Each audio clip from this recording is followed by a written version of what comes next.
Mabuhay mga ka-tips! Welcome sa panibagong episode dito sa Tips in Life, ang inyong tambayan para sa mga praktikal na diskarte tungo sa mas maunlad na buhay. Ngayong araw, hihimayin natin ang dalawang makapangyarihang tool na babago sa takbo ng inyong taon, ang Personal Mission Statement at ang Vision Board. Marami sa atin ang kayod ng kayod pero pakiramdam ay hindi naman umaasenso. Baka kulang lang kayo sa malinaw na direksyon. Kaya naman, siguraduhin na panoorin at tapusin ninyo ang buong video na ito. Sa pinakahuling bahagi, tatalakayin natin ang pinakamahalagang impormasyon at aral na magsisilbing sikreto para maging totoo at hindi lang drawing ang inyong mga pangarap. Tara, simulan na natin ang inyong transformation. Bago natin simulan, paki-like naman ng video nating ito dahil malaking tulong na po yan sa mga content creator na kagaya namin. Maraming salamat po. Aral 1, ang mission statement bilang kompas ng iyong buhay. Bago ka magsimula magdikit ng mga pictures ng pangarap mong sasakyan o bahay sa iyong pader, kailangan mo munang maintindihan ang pinakamahalagang pundasyon ng tagumpay at iyan ay ang iyong personal mission statement. Isipin mo na ang buhay ay isang mahabang biyahe at ang mission statement mo ang nagsisilbing compass o GPS para hindi ka maligaw kahit gaano pa kagulo ang mundo sa paligid mo. Marami sa ating mga Pinoy ang sanay sa kayod kalabaw o yung tipong sunod lang sa agos kung ano ang uso o kung ano ang tingin nating mabilis na paraan para kumita. Pero madalas ay nauuwi tayo sa pagkapagod dahil wala tayong malinaw na direksyon. Ang mission statement ay hindi lang basta mga salita na isinulat sa papel, kundi ito ang malalim na dahilan kung bakit ka bumabangon tuwing umaga at kung ano ang legacy na gusto mong iwanan sa pamilya mo at sa komunidad. Kapag malinaw ang iyong misyon, mas madali mong matatanggihan ang mga distractions at mga panandali ang saya na alam mong hindi naman makakatulong sa pag-abot ng iyong long-term goals. Ang unang step para makabuo ng isang solid na mission statement ay ang pagtukoy sa iyong core values o yung mga bagay na pinapahalagahan mo higit sa lahat gaya ng integrity, pamilya o pagtulong sa kapwa. Para magawa ito sa praktikal na paraan, kumuha ka ng ballpen at papel at isulat mo ang top 5 priorities mo sa buhay ngayon at huwag kang mahiya kung ano man ang mga ito. Tanungin mo ang sarili mo kung ano ang mga prinsipyo na hindi mo kayang i-compromise kahit pa malaking pera ang nakataya dahil dito mo malalaman kung ano ang tunay na nagpapatakbo sa pagkatao mo. Halimbawa, kung ang priority mo ay ang pagbibigay ng magandang buhay sa pamilya mo, siguraduhin na ang bawat desisyon mo ay naka-align sa value na ito para hindi ka nakakaramdam ng guilt o emptiness sa dulo. Kapag nahanap mo na ang iyong core values, mas magiging madali na ang pagpili ng landas na tatahakin mo dahil mayroon ka ng basehan kung ang isang oportunidad ba ay blessing o isa lamang malaking abala sa iyong tunay na misyon. Pagkatapos mong malaman ang iyong values, oras na para gumawa ng isang simple at madaling tandaan na one-sentence mission statement gamit ang formula na action plus recipient plus result.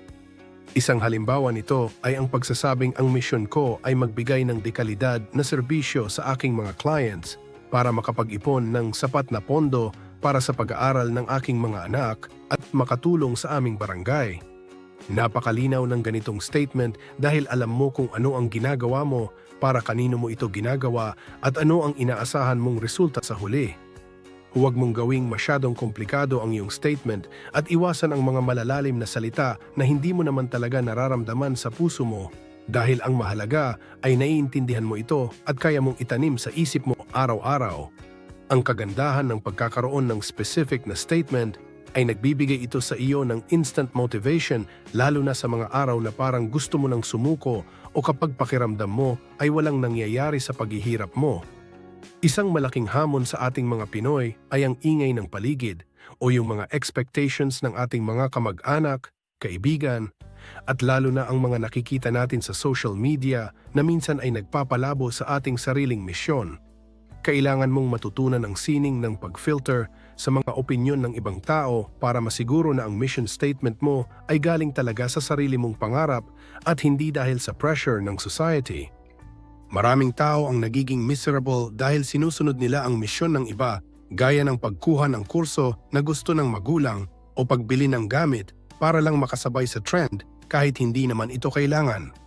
Ang practical na guide dito ay ang paglalaan ng kahit 30 minutes na tahimik na oras bawat linggo para i-evaluate kung ang mga ginagawa mo ba ay tugma pa rin sa isinulat mong mission statement or kung masyado ka nang nadadala ng pressure ng iba.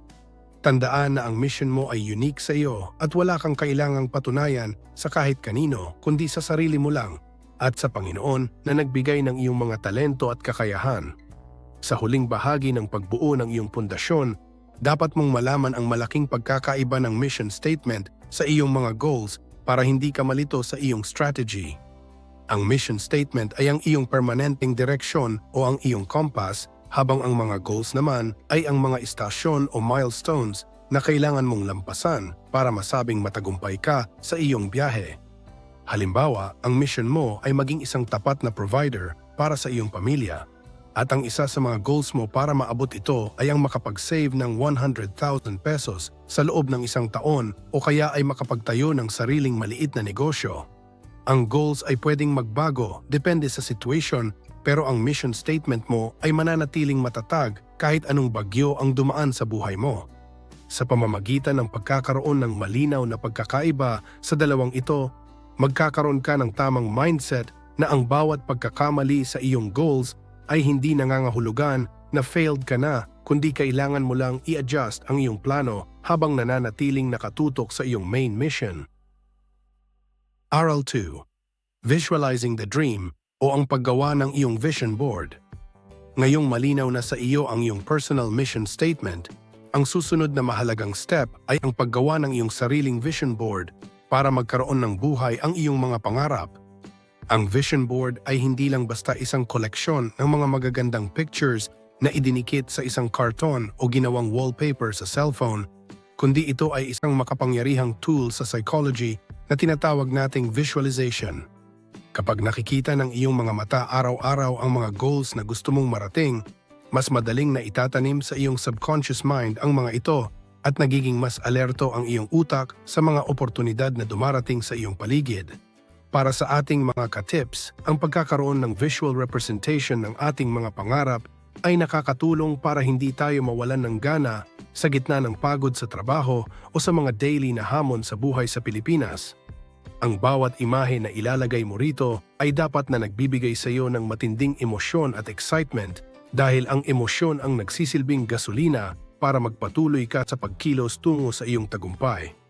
Para maging balanse at hindi lang puro pera ang iyong vision board, iminumungkahi ko na gamitin mo ang 8 areas of life method para masiguradong covered ang lahat ng aspeto ng iyong pagkatao. Ang 8 aspeto na ito ay ang career, health, finance, family, spiritual, learning, social, at travel, kung saan bawat isa ay dapat mayroong representation sa iyong board. Sa aspeto ng finance, imbes na picture lang ng tumpok na pera ang ilagay mo, mas magandang maglagay ka ng picture ng isang savings passbook na may nakasulat na target amount mo o kaya ay picture ng isang paid invoice para sa iyong mga utang. Sa health naman, huwag lang basta maglagay ng model na may abs, kundi maglagay ka ng picture ng masustansyang pagkain o taong naglalakad sa park para maipaalala sa iyo na kailangan na mong alagaan ang iyong katawan para ma-enjoy mo ang iyong mga pinaghirapan. Ang layunin ng paghahati sa 8 aspeto na ito ay para maiwasan ang pagkakaroon ng tagumpay sa isang bagay pero bigo naman sa ibang mahalagang bahagi ng iyong buhay gaya ng pamilya o kalusugan. Sa modernong panahon ngayon, mayroon tayong 2 pagpipilian sa paggawa ng vision board at ito ay ang digital format o ang physical board na nakadikit sa iyong kwarto. Ang digital vision board ay napaka-practical dahil maaari mong gamitin ang mga free apps gaya ng Canva o Pinterest para gumawa ng collage at iset ito bilang wallpaper ng iyong smartphone o laptop na tinitignan mo ng mahigit 100 times sa loob ng isang araw. Sa kabilang banda, ang physical board naman gamit ang corkboard, gunting, at mga lumang magazine ay nagbibigay ng mas personal na touch dahil nararamdaman mo ang bawat pagdikit at pagpili ng mga pictures na mahalaga sa iyo. Kung tatanungin mo ako, ang pinakamagandang diskarte para sa mga Pinoy ay ang kombinasyon ng dalawa kung saan mayroon kang board sa tabi ng iyong kama at mayroon din sa iyong gadgets para kahit nasaan ka man ay bitbit mo ang iyong mga pangarap. Ang mahalaga ay nasa lugar ito kung saan hindi mo ito pwedeng balewalain at lagi itong nahuhuli ng iyong paningin tuwing gigising ka sa umaga at bago ka matulog sa gabi.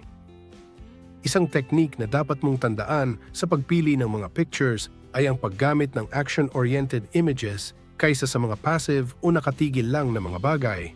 Halimbawa, kung ang pangarap mo ay magkaroon ng sariling bahay, mas magandang maglagay ka ng picture ng isang susi na hawak ng isang kamay sa harap ng isang pinto kaysa sa picture lang ng isang mansion na mukhang imposible mong maabot. Kapag action-oriented ang mga imahe, mas madaling ma-process ng utak mo na kailangan mong gumalaw at mayroon kang gagawin para mangyari ang nasa picture na iyon. Isama mo rin ang mga quotes o maikling affirmations na nakasulat sa malalaking letra para dagdag motivation gaya ng phrases na "My family deserves the best" o kaya naman ay "I will be debt-free by 2027". Ang paglalagay ng mga specific na dates o numbers sa iyong mga pictures ay nakakatulong din para maging mas legit at seryoso ang iyong tingin sa bawat goal na nakadikit sa iyong vision board. Bilang huling step sa pagbuo ng iyong vision board, siguraduhin na ilalagay mo ang iyong personal mission statement na ginawa natin sa Aral 1 sa pinakasentro o gitna ng iyong board. Ang mission statement mo ang nagsisilbing anchor o ang pinakapuso ng lahat ng mga pictures na nakapaligid dito para laging malinaw sa iyo kung bakit mo gustong maabot ang mga material at personal na bagay na iyon. Kapag nakikita mo ang iyong mission statement sa gitna, hindi ka maliligaw sa kaisipan na puro luho lang ang iyong hinahangad, kundi nakikita mo ang mas malalim na connection nito sa iyong pagkatao at serbisyo sa iba. Isipin mo na ang bawat picture ay mga sanga lang ng isang puno at ang mission statement mo ang matatag na trunk o katawan na nagbibigay ng suporta sa lahat. Tuwing titignan mo ang iyong board, basahin mo ng malakas ang iyong mission statement at tignan ang bawat picture ng may pananampalataya na sa tamang panahon at may kasamang matinding sipag ay magiging reality ang lahat ng ito. Aral 3, Realidad at Diskarte sa Kontekstong Pilipino. Ngayong mayroon ka ng vision board, kailangang ilapat natin ito sa realidad ng buhay nating mga Pinoy para hindi ito manatiling drawing lang sa pader. Ang isang malaking pagkakamali ng marami ay ang paggawa ng vision board na masyadong out of touch sa kanilang kasalukuyang sitwasyon, kaya sa huli ay nakakaramdam lang sila ng inggit o frustration. Para maging epektibo ang iyong mga pangarap, kailangan mong gamitin ang diskarteng Pinoy kung saan tinitignan mo ang iyong board hindi bilang isang wishlist sa Pasko kundi bilang isang blueprint ng iyong pagsisikap. Halimbawa, kung ang pangarap mo ay makapag-travel sa ibang bansa pero ang kinikita mo ngayon ay sapat lang para sa araw-araw, huwag mong alisin ang picture na iyon sa board mo. Sa halip, dagdagan mo ito ng mga practical na images gaya ng isang maliit na alkansya o kaya ay picture ng isang side hustle na pwede mong simulan para makapag-ipon ng travel fund. Ang pagiging realistiko ay hindi nangangahulugang pinapaliit mo ang pangarap mo kundi gumagawa ka lang ng hagdan na kayang akyatin ng iyong mga paa sa ngayon. Ang isa sa pinakamagandang katangian nating mga Pinoy ay ang pagiging family-oriented, kaya dapat ay family-inclusive din ang iyong visioning process. Sa ating kultura, mahirap maging masaya ng mag-isa kung ang mga mahal natin sa buhay ay naghihirap, kaya siguraduhin na ang iyong vision board ay sumasalamin din sa kapakanan ng iyong pamilya. Maaring maglagay ka ng picture ng iyong mga magulang na nakangiti o kaya ay ang graduation photo ng iyong kapatid na pinapaaral mo para magsilbi itong matinding hugot sa tuwing tinatamad ka. Ngunit mag-ingat din sa pagbalanse dahil kailangang may puwang pa rin para sa sarili mong growth para hindi ka maubos sa pagbibigay sa iba.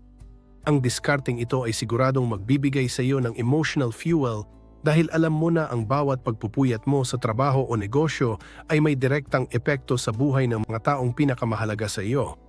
Kapag nakikita mo ang mukha ng pamilya mo sa tabi ng iyong mga personal na pangarap, nagkakaroon ng mas malalim na kahulugan ang bawat sakripisyo na ginagawa mo araw-araw. Kailangan din nating labanan ang tinatawag na bahala na culture o yung pag-asa lang sa swerte o tadhana ng walang malinaw na plano. Ang paggawa ng vision board ay isang paraan ng pagiging intentional kung saan ikaw ang humahawak sa manibela ng buhay mo sa halip na maging pasahero lang ng mga pangyayari. Sa Pilipinas na punong-puno ng mga hindi inaasahang kaganapan gaya ng biglaang gastos o emergency, Ang pagkakaroon ng isang intentional board ay tutulong sa iyo na bumalik agad sa track pagkatapos ng bawat aberya. Imbes na sabihing bahala na kung anong mangyari, sabihin mo na ito ang plano ko at gagawa ako ng paraan para mangyari ito kahit pa may mga hadlang sa daan. Ang paglipat mula sa pagiging fatalistic patungo sa pagiging proactive ay isang malaking shift sa mindset na magpapabago sa kalidad ng iyong desisyon sa buhay. Kapag ang bawat kilos mo ay may sinusunod na vision, mas mabilis mong makikita kung ang isang desisyon ba ay maglalapit sa iyo sa pangarap mo o maglalayo lang sa iyo rito. Huwag mong kalimutang isama ang aspeto ng upskilling o ang pag-aaral ng mga bagong skills sa iyong vision board dahil ito ang pinakamabilis na paraan para tumaas ang iyong value sa merkado.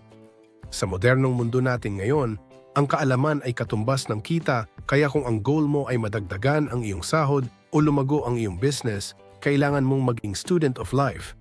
Maglagay ka ng logo ng mga online courses o kaya ay picture ng isang libro na gusto mong tapusin basahin sa loob ng isang buwan para maipaalala sa iyo na kailangan mong mag-invest sa iyong utak. Ang discarding ito ay napaka-practical.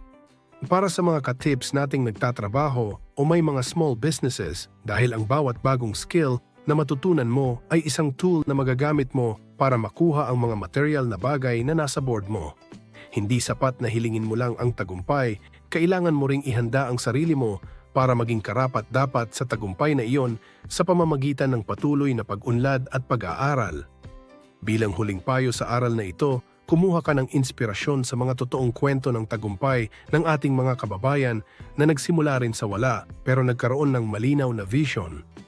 Marami tayong mga kakilala o mga napapanood na dating tindero o service crew na ngayon ay mga successful na entrepreneurs na dahil hindi nila hinayaang limitahan ng kanilang kasalukuyang sitwasyon ang kanilang pangarap. Isipin mo na kung kaya nilang abutin ang kanilang mga goals gamit ang tamang mindset at matinding sipag, ay siguradong kaya mo rin itong gawin basta't mananatili kang focused sa iyong board. Gamitin mo ang mga kwentong ito bilang proof na ang vision board ay hindi lang isang drawing, kundi isang seryosong tool para sa pagbabago ng buhay. Tuwing makakaramdam ka ng pag-aalinlangan, balikan mo ang mga dahilan kung bakit mo sinimulan ang lahat ng ito at tandaan na ang bawat maliit na hakbang na ginagawa mo ay bahagi ng isang mas malaking plano para sa iyong kinabukasan. Ang mahalaga ay hindi ka hihinto sa paggawa at pananalig na ang iyong vision ay magiging katotohanan din sa takdang panahon. Aral 4. Paglipat mula panaginip tungo sa gawa o ang action plan. Ngayong kumpleto na ang iyong vision board at mission statement, kailangang lagyan na natin ito ng action dahil ang pangarap na walang gawa ay mananatiling drawing lang habang buhay. Maraming tao ang nagkakamali dahil pagkatapos nilang gumawa ng vision board ay hihintayin na lang nilang mahulog ang swerte mula sa langit. Pero ang tunay na sikreto ng mga matatagumpay na ka-tips ay ang paggawa ng isang konkretong action plan. Ang unang step dito ay ang paghimay sa iyong malalaking pangarap o yung tinatawag nating breaking down the big picture sa maliliit at kayang gawing steps. Kung ang nasa vision board mo ay ang makabili ng sariling bahay, huwag kang ma-overwhelm sa laki ng halaga nito. Sa halip ay tignan mo kung ano ang pwede mong gawin ngayong buwan gaya ng pag-open ng isang dedicated savings account.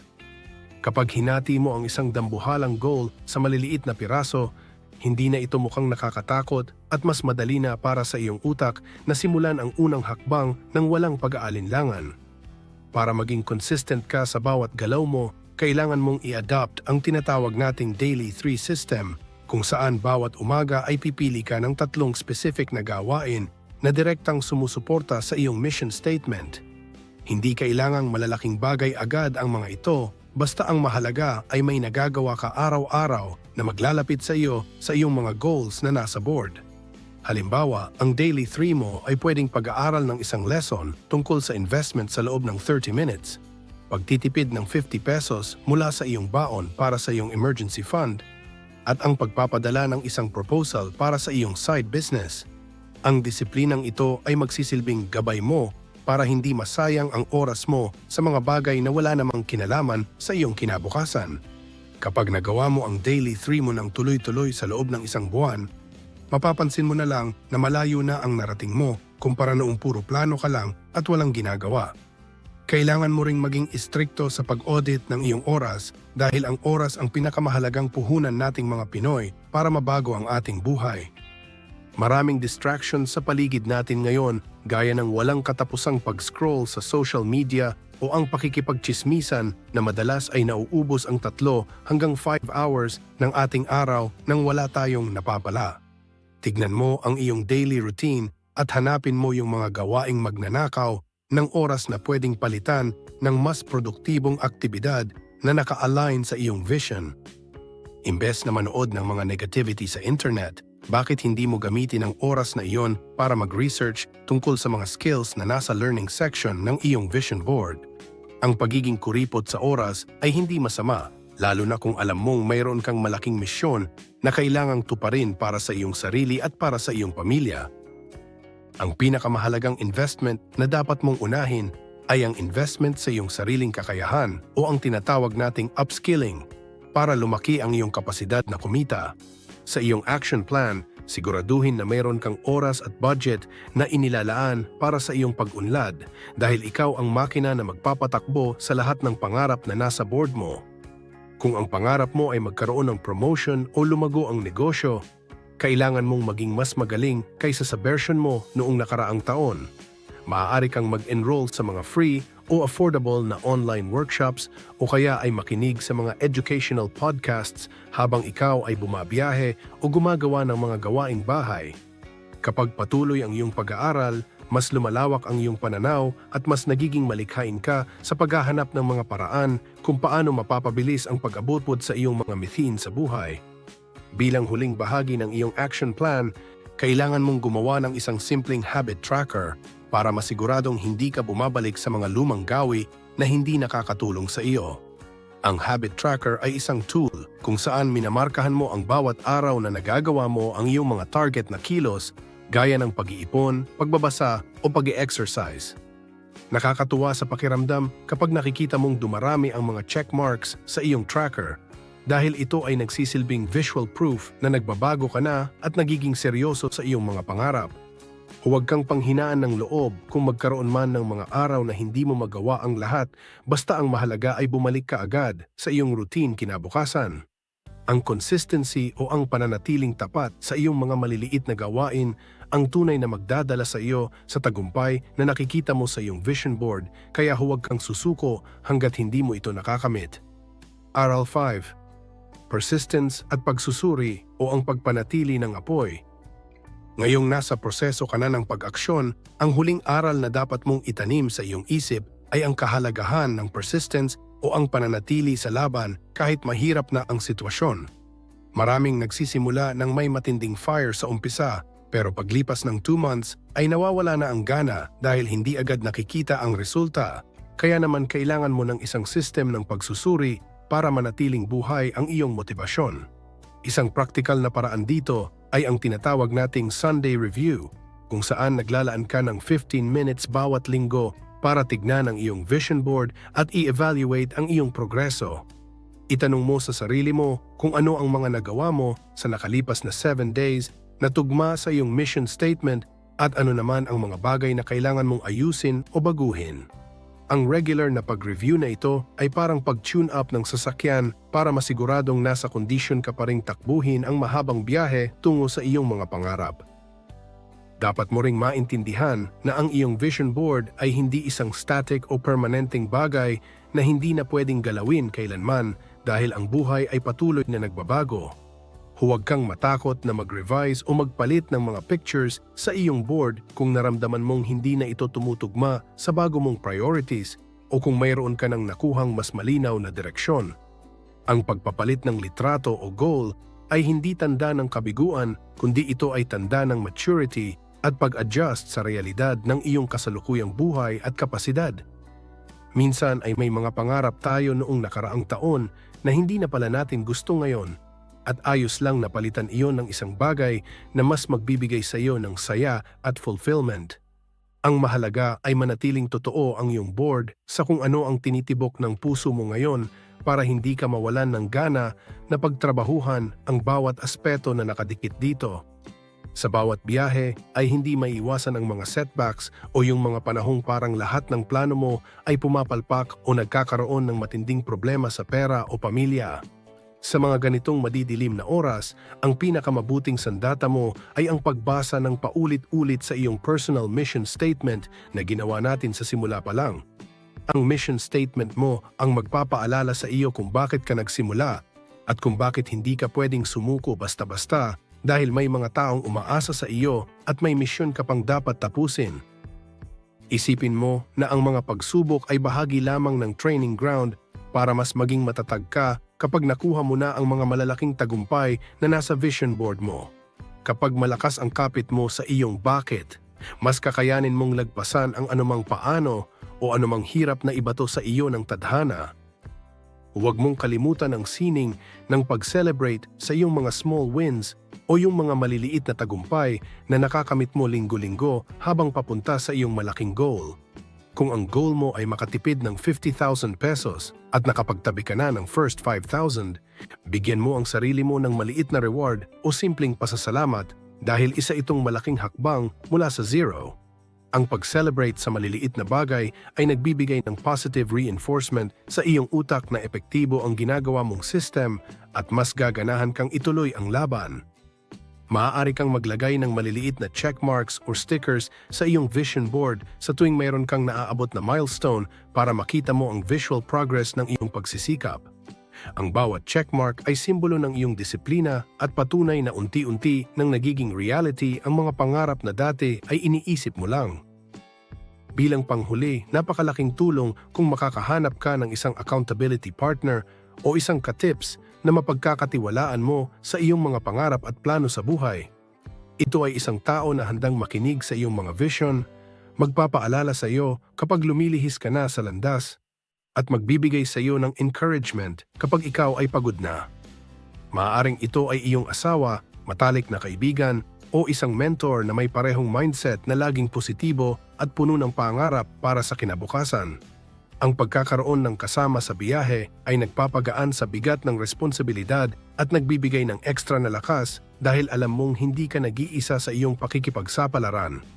Tandaan mo na ang tagumpay ay mas masarap lasapin kung mayroon kang kasamang nag-improve din ang buhay dahil sa iyong inspirasyon at gabay. Manatili kang tapat sa iyong vision, magtiwala sa proseso, at higit sa lahat, huwag na huwag mong bibitawan ang iyong mga pangarap dahil ang mga ito ang magdadala sa iyo sa buhay na matagal mo nang inaasam. Bilang pagtatapos sa ating serye, tandaan ninyo mga ka-tips na ang pagbuo ng isang vision board at personal mission statement ay hindi lamang isang simpleng activity kundi isang seryosong commitment sa inyong sarili. Ang inyong mission statement ang magsisilbing matatag na pundasyon at kompas sa gitna ng mga hamon ng buhay, habang ang inyong vision board naman ang magsisilbing visual na paalala ng inyong mga mithiin para sa pamilya at kinabukasan. Huwag nating hayaan na manatili lamang itong palamuti sa pader o wallpaper sa cellphone. Kailangan nating itong samahan ng matinding disiplina, action plan, at patuloy na pagsusuri sa ating mga daily habits. Ang tunay na aral dito ay ang pagiging intentional sa bawat galaw at pagpili ng landas na tunay na magpapasaya sa atin. Maniwala kayo na sa bawat maliit na hakbang na ginagawa ninyo ngayon, unti-unti ninyong nililikha ang realidad na matagal ninyo nang pinapangarap. Kaya naman, simulan na ang pagkilos, manatiling focused, at laging piliin ang pag-asenso. Hanggang sa muli, ito ang inyong tips in life. Paki-like ang videong ito kung nagustuhan ninyo, mag-comment sa baba kung ano ang natutunan nyo dito, at para sa mga iba pang content like this, mag-subscribe kayo sa ating YouTube channel, ang Tips in Life. Maraming salamat. Disclaimer, ang lahat ng impormasyon na ibinahagi dito ay para sa edukasyon at inspirasyon lamang. Ito ay hindi financial advice.